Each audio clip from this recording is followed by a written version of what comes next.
Wardatina Mawa tak lagi membatasi akses pertemuan Insanul Fahmi dan putra semata wayang mereka. Melihat hal ini, Insan lantas mengurungkan niat untuk melapor ke Komnas Anak. Konflik rumah tangga antara Insanul Fahmi dengan Wardatina Mawa tampaknya mulai menemui titik terang. Sebelumnya, keduanya sempat bersitegang perihal anak. Insanul bahkan berniat melaporkan sang istri ke Komisi Nasional Perlindungan Anak, Komnas Anak. Namun kini, ia mengurungkan niatnya. Kasus yang berawal dari isu perselingkuhan dan berujung pada saling lapor ini, rupanya berdampak pada hubungan Insan dengan sang putra.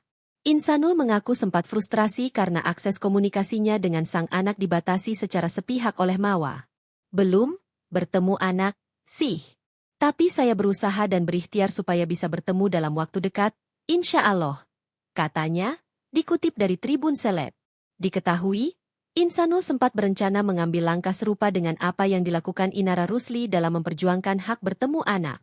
Di mana Inara juga sempat kesulitan bertemu dengan ketiga buah hatinya dari Virgon. Insanul pun mengklaim memiliki bukti kuat. Bukti tersebut berupa tangkapan layar percakapan yang menunjukkan betapa sulitnya ia berkomunikasi dengan pihak Mawa. Kendati demikian, ancaman untuk mengadu ke Komnas Anak tampaknya efektif.